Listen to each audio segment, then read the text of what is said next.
بسم الله الرحمن الرحيم. الحمد لله الذي بنعمته تتم الصالحات، وأصلي وأسلم على حبيبنا محمد خاتم الأنبياء والمرسلين وعلى آله وصحبه أجمعين.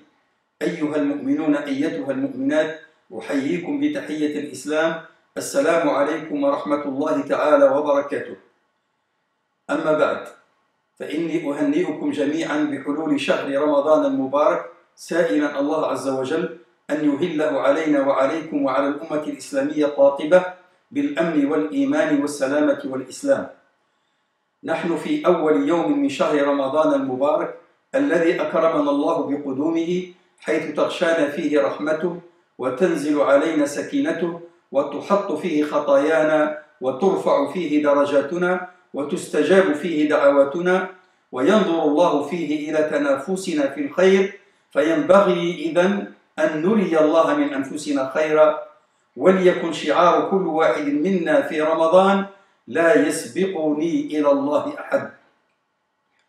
Chers frères, chères sœurs, nous sommes aujourd'hui dans le mois béni de Ramadan. À cette occasion, je vous présente mes meilleurs vœux et j'implore Allah pour que le Ramadan soit un mois de spiritualité, de santé, de paix et de sécurité. Et comme vous savez, le mois de Ramadan est un mois sacré dans lequel Allah subhanahu wa ta'ala fait descendre ses miséricordes sur les croyants, pardonne leurs péchés et les rapproche auprès de lui. Allah subhanahu wa ta'ala répond aussi à leur invocation et regarde leur comportement durant ce mois et surtout leur concurrence dans le bien. Alors, on doit montrer à Allah que nous donnons le meilleur de nous-mêmes durant ce mois béni. إخوة الإيمان، إن لربكم في أيام دهركم نفحات فتعرضوا لها بصالح أعمالكم. وها نحن اليوم في نفحات رمضان، وما أدراك ما رمضان. رمضان الذي في أول ليلة من لياليه تفتح فيه أبواب الجنة فلا يغلق منها باب، وتغلق فيه أبواب النار فلا يفتح منها باب، وتسلسل فيه الشياطين ومردة الجن فلا يخلصون إلى ما كانوا يخلصون إليه في غير رمضان. وينادي فيه منادي من قبل الله تعالى: يا باغي الخير أقبل ويا باغي الشر أقصر. فلنتب إلى الله توبة نصوحا إخوة الإيمان، ولنقبل على فعل الخير في رمضان، ونقصر عن فعل الشر مخلصين في ذلك لله رب العالمين. Chers croyants, chères croyantes, durant cette vie, il y a des moments appréciés par Allah subhanahu azza wa jal, tels que le mois béni du Ramadan. Donc, il faut en profiter de cette occasion afin de se repentir sincèrement et faire de bonnes actions et accomplir de bonnes œuvres. Savez-vous que dès la première nuit du mois de Ramadan, on enchaîne les démons, les shayatin, les plus rebelles des djinns, et ferme les portes de l'enfer de sorte à ne laisser aucune ouverte, et ouvre toutes les portes du paradis de sorte à ne laisser aucune fermée. Quelqu'un lancera cet appel: ô toi qui veux faire le bien, approche, et ô toi qui veux faire le mal, cesse. Donc nous devons tous repentir sincèrement à Allah et veillons tous et avec une grande sincérité pour que chaque instant qui passe de ce mois soit consacré à faire le bien et à éviter le mal. إخوة الإيمان، كثير من المسلمين يتساءلون عن كيفية الصيام وصلاة التراويح وهم يعيشون تحت الحجر الصحي نتيجة استمرار وباء كورونا، والذي بسببه تعطلت إقامة الشعائر الدينية في المساجد. فإن من رحمة الله تعالى ولطفه بعباده أن رفع عنهم الحرج في الدين، فقال تعالى: وما جعل عليكم في الدين من حرج، ويسر عليهم دينهم ولم يعسر، فقال تعالى: يريد الله بكم اليسر ولا يريد بكم العسر. ولم يكلف الله أحدا من عباده إلا بقدر ما تتحمله نفسه، فقال تعالى: لا يكلف الله نفسا إلا وسعها. في ظل هذه النصوص الشرعية وغيرها من النصوص أجاب المجلس الأوروبي للإفتاء والبحوث على تساؤلات المسلمين حول بعض القضايا التي تشغل بالهم وهم يعيشون في ظروف استثنائية تحت الحجر الصحي، فأحببت أن أذكركم ببعضها بعد قليل إن شاء الله. Chers frères, chères sœurs, beaucoup de musulmans s'inquiètent et se questionnent sur la manière de jeûner et d'effectuer la prière nocturne, salat al-tarawih, alors que nous sommes en situation de confinement. Car, comme vous le savez, la propagation du virus Covid-19 a amené les mosquées à fermer leurs portes. Face à ces inquiétudes, je tiens premièrement à vous rappeler la miséricorde d'Allah.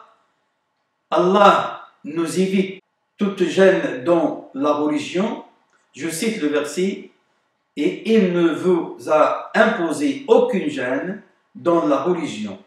D'autre part, Allah nous facilite la pratique de la religion, et je cite, Dieu tient ainsi à vous faciliter l'accomplissement de vos devoirs religieux et non à vous le rendre difficile.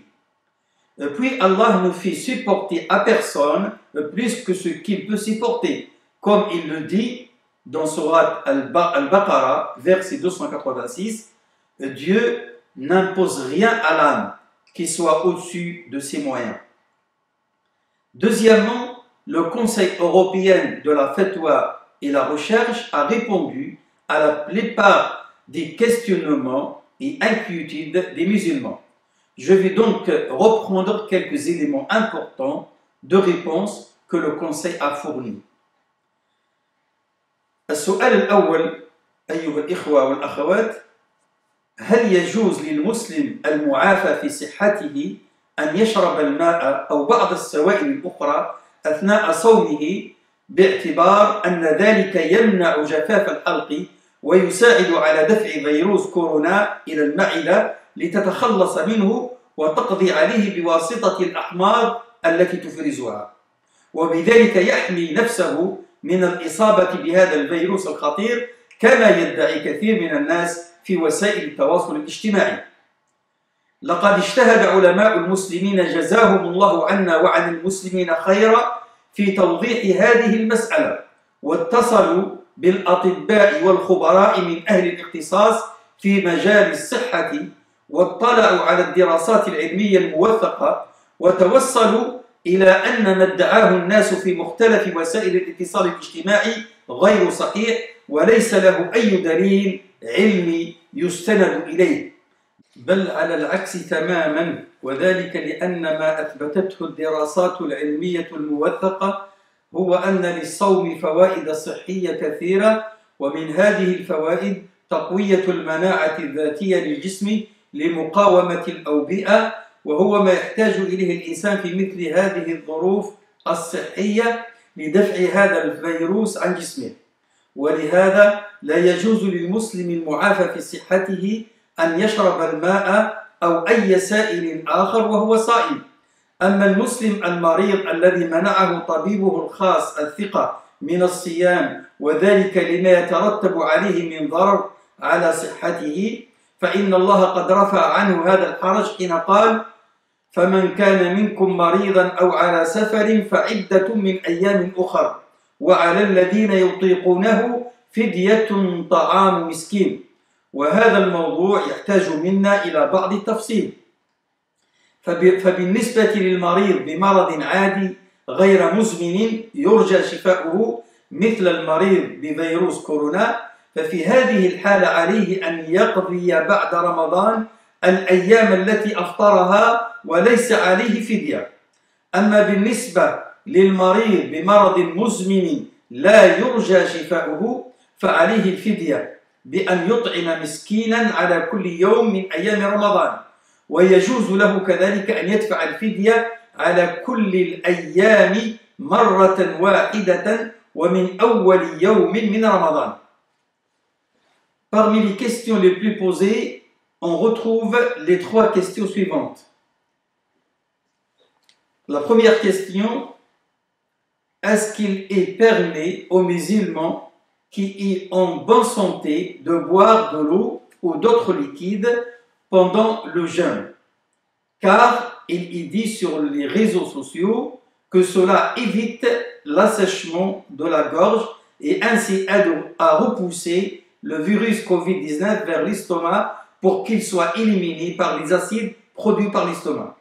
Tout ça pour éviter d'être affecté par le virus. Après consultation des études scientifiques certifiées et la consultation avec les médecins compétents, les savants musulmans ont conclu qu'il n'y avait aucune preuve scientifique qui confirme que boire de l'eau faciliterait l'élimination du virus dans l'estomac. Bien au contraire, les scientifiques se rejoignent pour affirmer que le jeûne permet de renforcer son système immunitaire et donc d'avoir une meilleure défense contre les épidémies. C'est exactement ce que nous recherchons aujourd'hui pour se protéger du Covid-19. C'est pourquoi il n'est pas permis de boire de l'eau ou d'autres liquides en état de jeûne. Quant aux musulmans malades dont le médecin a interdit de jeûner de sorte à ne pas mettre en danger sa santé, Allah l'a exempté de jeûner. Il dit dans le Coran, « Quiconque est malade ou en voyage alors qu'il jeûne un nombre égal d'autres jours, Allah veut pour vous la facilité, il ne veut pas la difficulté pour vous. » Ce sujet exige de nous quelques précisions. En cas de maladie non chronique, le musulman doit seulement rattraper les jours manqués qu'il n'a pas jeûné. En revanche, en cas de maladie chronique, comme le cancer ou le diabète, le musulman qui ne pourra pas rattraper ses jours doit compenser son jeûne en nourrissant un pauvre tous les jours du mois de Ramadan.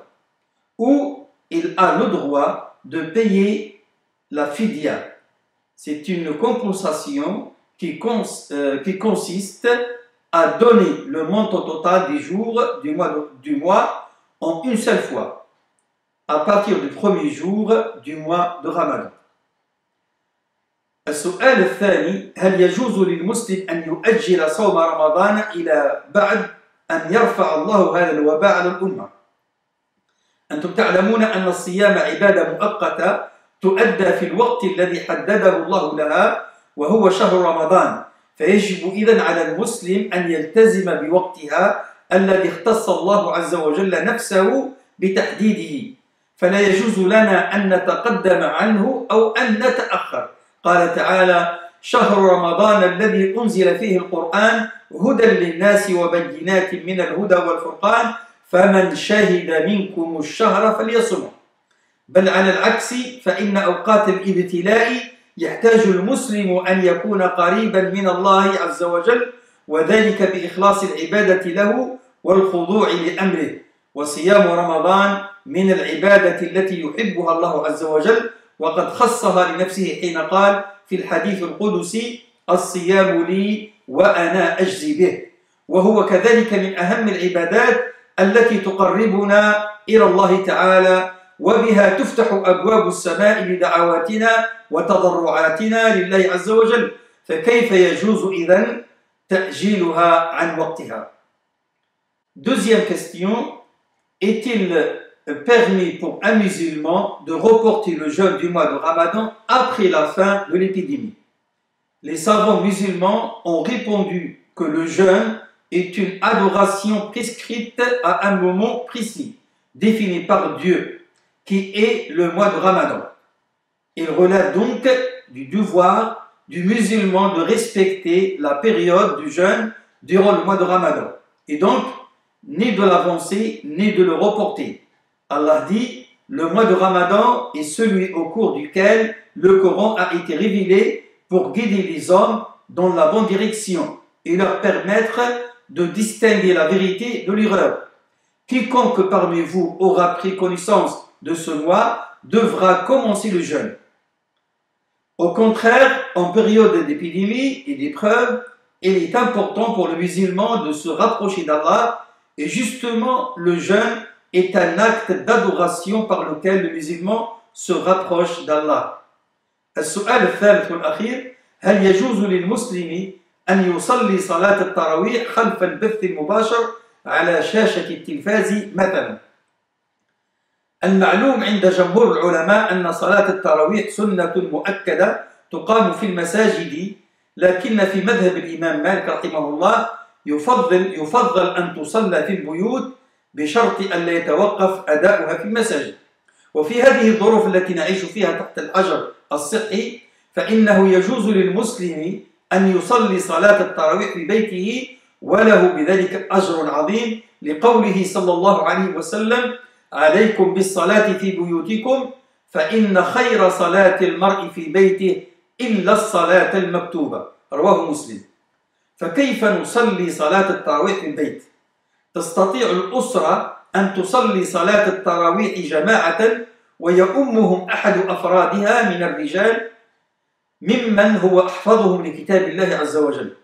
وتجوز كذلك صلاة التراويح ولو بقراءة آية واحدة بعد سورة الفاتحة. ويجوز لنا كذلك أن نصليها ب8 ركعات، ركعتين يفصل بينهما بالسلام، ثم تختم بركعتي الشفع، وبعد السلام نقوم فنصلي ركعة الوتر. أما الجواب عن السؤال المطروح سابقا فقد اشترط العلماء في صحة اقتداء المأموم بالإمام أن يكون اجتماعهما في مكان واحد، وهذا الشرط لا يتحقق في البث المباشر، ومن هنا لا يجوز للمسلم أن يصلي صلاة الفرض أو صلاة التطوع خلف إمام عن طريق البث المباشر. Chers frères, chères sœurs, la troisième question: est-il permis aux musulmans de prier la prière nocturne, salat al-tarawih, en suivant un imam en direct à travers un écran? Vous savez que la majorité des savants musulmans s'accordent pour confirmer que la prière de tarawih est un acte sunnah très recommandé et qui se pratique dans les mosquées, à l'exception de l'école malikite qui favorise la pratique de la prière nocturne à la maison, à condition que la pratique de cette prière ne s'arrête pas dans les mosquées. Dans notre condition actuelle de confinement, le musulman peut prier la prière nocturne chez lui et il sera récompensé pour cela. Le prophète sallallahu alayhi wa sallam dit: priez dans vos demeures, car la meilleure prière est celle que l'on fait chez lui, sauf la prière prescrite, c'est-à-dire la prière obligatoire. De quelle manière donc prier la prière nocturne à la maison? Il est possible d'effectuer la prière nocturne en groupe avec toute la famille. Le dirigeant de la prière sera celui qui aura une meilleure mémorisation du Coran parmi les hommes. Il est aussi permis de prier la prière nocturne en récitant même un seul verset après la récitation de Surat al-Fatiha. Et il est autorisé de prier 8 raka'at en effectuant le salam toutes les 2 raka'at, puis de terminer avec 2 raka'at de shifa et après le salam d'une seule raka'at de witr. Maintenant, concernant la question de suivre un imam en direct à travers un écran, les savants se sont rejoints pour interdire cette pratique car elle ne valide pas la condition de se trouver au même endroit que l'imam lors de la prière. Et cette condition s'applique aussi bien pour la prière obligatoire que surrogatoire. Voici pour les 3 questions les plus posées. Qu'Allah accepte et facilite notre jeûne. أسأل الله تعالى أن يسلمنا رمضان وأن يسلمنا له ويتسلمه منا متقبلا، وأسأله تعالى أن يعيننا على صيام أيامه وقيام لياليه إيمانا واحتسابا. نعوذ بالله من البرص والجذام والجنون وسيء الأسقام. اللهم ما قسمت في هذا اليوم من صحة وعافية فاجعل لنا منه وللمسلمين أوفر الحظ والنصيب، وما قسمت فيه من شر وبلاء فاصرفه عنا وعن المسلمين وعن الناس أجمعين. اللهم آمين. سبحان ربك رب العزة عما يصفون، وسلام على المرسلين، وآخر دعوانا أن الحمد لله رب العالمين.